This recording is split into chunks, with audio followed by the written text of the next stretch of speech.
Shalom. Kalau kita bisa hidup pada hari ini, masih sehat, masih diberi kesempatan untuk bernafas, kita patut bersyukur karena Tuhan baik untuk kita. Nah, kalau Tuhan masih memberikan kesempatan itu bagi kita, bagaimana kita bisa hidup sesuai dengan kehendak Tuhan? Bagaimana kita bisa hidup menyenangkan hati Tuhan? Pada hari ini saya akan menyampaikan firman dengan judul Hidup Sesuai Kehendak Tuhan. Mari kita baca Matius 6 ayat 9 sampai 13 yang merupakan doa yang diajarkan Tuhan Yesus bagi kita. Saya rasa kita semua sudah hafal, jadi mari kita baca ayat ini. Karena itu berdoalah demikian. Bapa kami yang di sorga, dikuduskanlah namamu, datanglah kerajaanmu, jadilah kehendakmu di bumi seperti di sorga. Berikanlah kami pada hari ini makanan kami yang secukupnya, dan ampunilah kami akan kesalahan kami, seperti kami juga mengampuni orang yang bersalah kepada kami. Dan janganlah membawa kami ke dalam pencobaan, tetapi lepaskanlah kami daripada yang jahat, karena Engkaulah yang empunya kerajaan dan kuasa dan kemuliaan sampai selama-lamanya. Amin.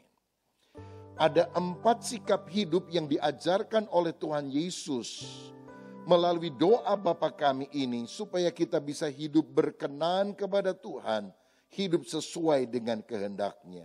Yang pertama, kita harus hidup memuliakan Tuhan. Ayat tadi berkata, Bapa kami yang di sorga, dikuduskanlah namamu. Dalam terjemahan lama, dipermuliakanlah namamu. Saudara, kita semua manusia hidup hanya karena anugerah dan sangat bergantung kepada Allah. Ketika Tuhan menciptakan ikan, Dia berkata kepada air, biarlah dari dalammu berkeriapan segala makhluk hidup, maka ikan jadi. Ketika Tuhan menciptakan pohon, Dia berkata kepada tanah, biarlah bumi menghasilkan tumbuh-tumbuhan dan pohon-pohonan, maka pohon pun mulai jadi. Tetapi ketika Tuhan menciptakan manusia, Dia melihat dan berkata kepada dirinya, baiklah kita menjadikan manusia sesuai dengan gambar dan rupa kita. Saudara, bila kita mengeluarkan ikan dari air, maka dia akan mati. Bila kita mencabut pohon dari tanah, maka dia juga akan mati. Begitu juga bila kita diputuskan hubungannya dengan Allah Sang Pencipta, kita akan mati. Mati secara rohani dan mati secara jasmani. Air adalah lingkungan hidup bagi ikan. Tanah adalah lingkungan hidup bagi pohon. Begitu juga Allah dan hadirat-Nya adalah lingkungan kehidupan bagi kita.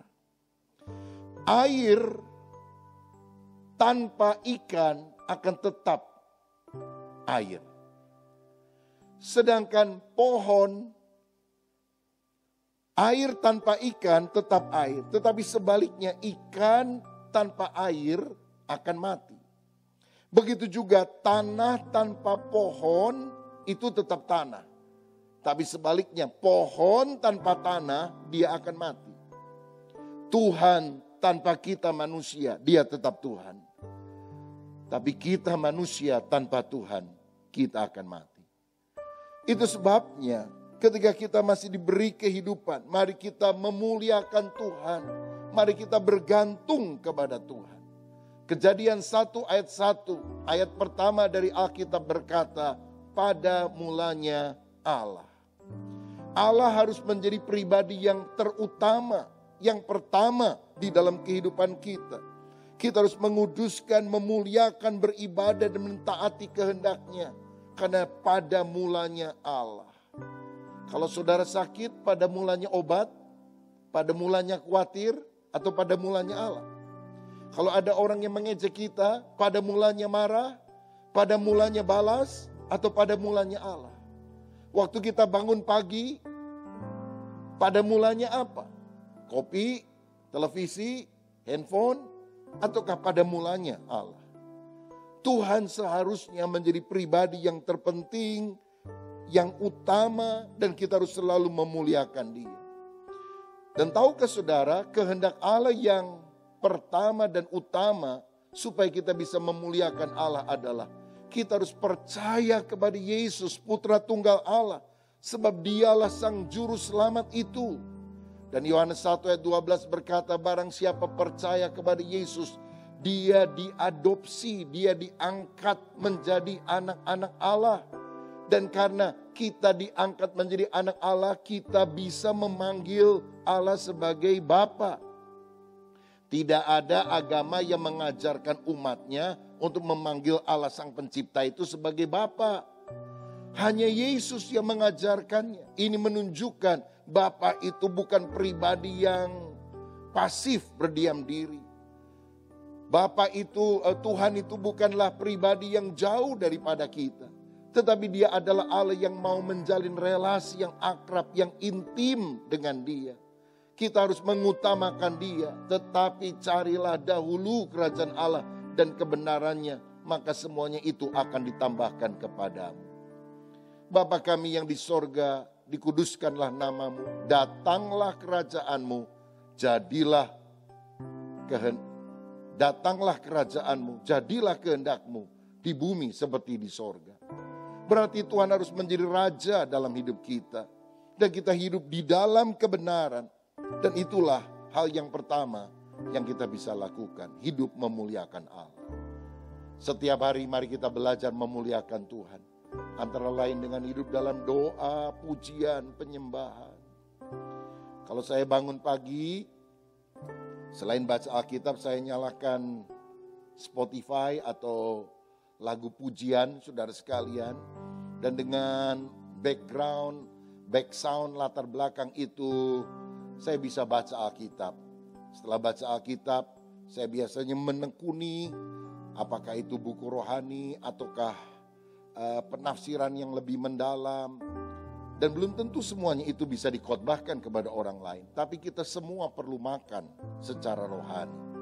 Karena alam kehidupan manusia untuk bisa tetap hidup spiritnya adalah dalam hadirat Allah. Mari kita selalu memuliakan Tuhan. Yang kedua, Tuhan ingin agar kita hidup dalam berkat Tuhan. Ayat 11 tadi berkata, berikanlah kami pada hari ini makanan kami yang secukupnya. Saudara sekalian, Allah Bapa kita itu memperhatikan kebutuhan kita, anak-anaknya. Salah satu nama Allah adalah Yehova Jireh. Artinya Allah itu menyediakan apa yang dibutuhkan oleh umatnya. Bapa Sorgawi tahu kebutuhan kita anak-anaknya. Karena itu jangan khawatir. Burung di udara saja Tuhan pelihara. Apalagi kita orang yang percaya kepada Tuhan. Dia pasti akan peliharakan hidup kita. 40 tahun orang Israel ada di padang gurun, tidak ada pasar, tidak ada toko, tidak ada orang berjual beli. Tetapi tiap hari mereka diberi mana, tidak pernah kelaparan. Apalagi saudara yang hidup di kota ini, ada banyak restoran, ada banyak warung. Masa Tuhan bisa pelihara orang di padang pasir berpuluh-puluh tahun tanpa mati kelaparan? Dia tidak bisa peliharakan kita. Pasti Dia bisa. Seringkali kekhawatiran itulah yang merugikan kita. Padahal Bapa selalu memikirkan anaknya. Seringkali anak kecil tidak terlalu memikirkan Bapa dan ibunya. Tetapi Bapa selalu memikirkan rencana-rencana yang baik buat anak-anaknya. Apalagi Bapa Sorgawi kita.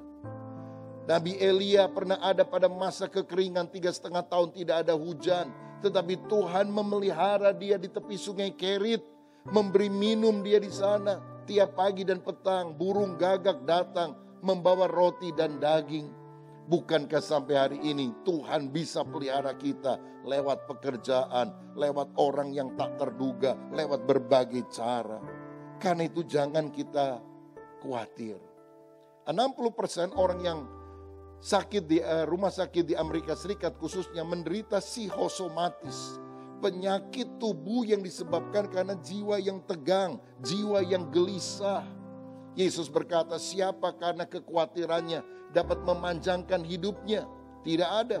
Bukan panjang umur, malah pendek umur. Karena itu, mari kita selalu berdoa agar kita lebih beriman kepada Tuhan. Dan jangan khawatir tentang banyak hal. Kadang-kadang memang dalam situasi ini kita suka menghubung-hubungkan, saudara ya. Jadi kalau kita rasanya batuk sedikit, wah COVID, begitu saudara.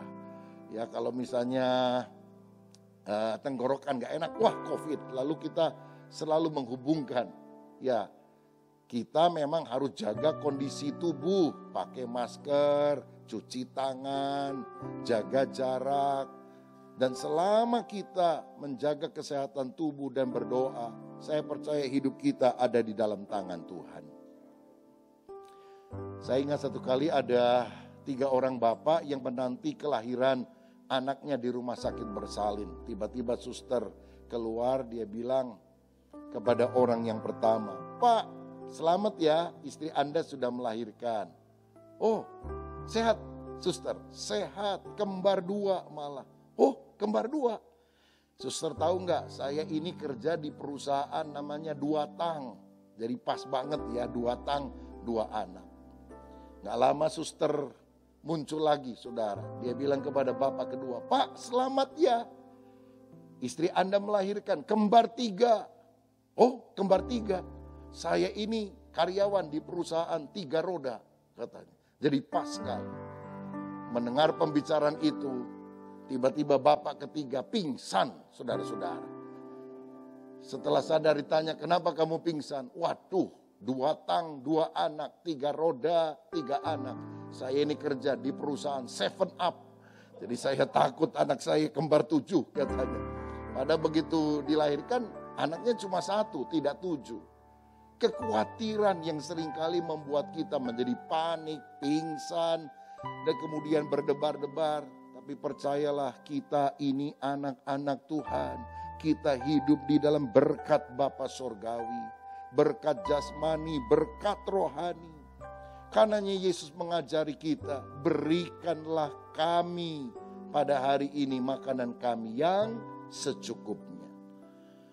Yang secukupnya, bukan yang sebanyak-banyaknya. Saudara-saudara, ini berarti Tuhan tidak mau kita serakah.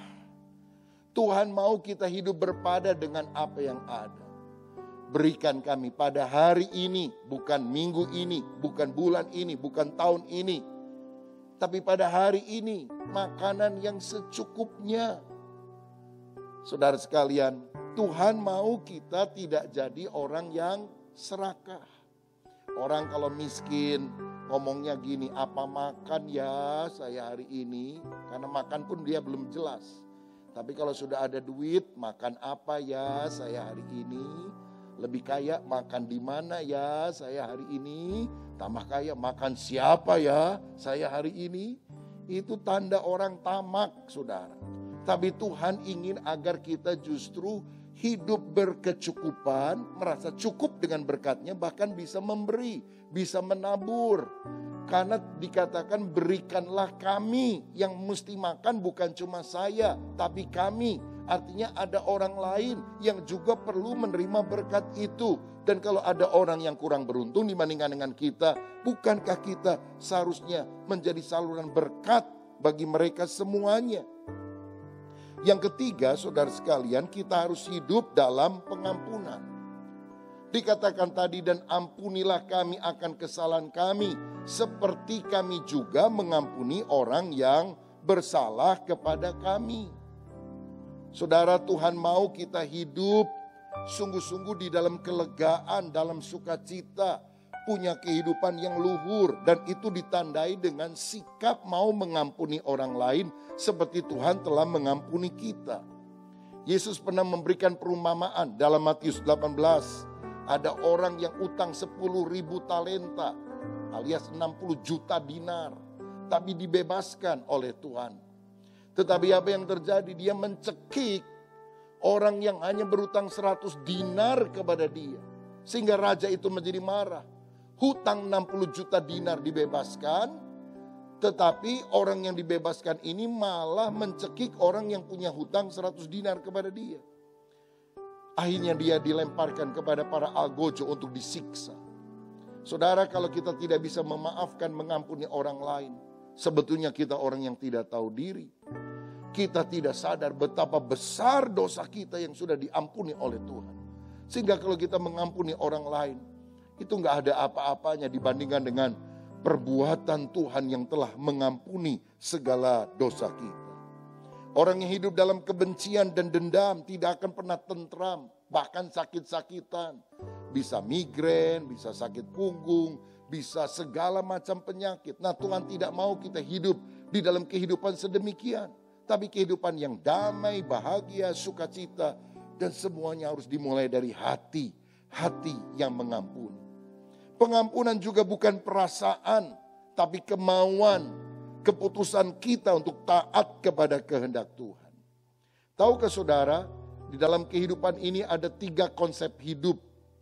Konsep hidup yang pertama adalah konsep hidup iblis. Bunyinya, balaslah yang baik dengan yang jahat.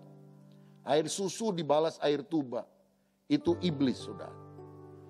Tetapi yang kedua adalah konsep hidup manusia. Balas yang baik dengan baik, balas yang jahat dengan jahat.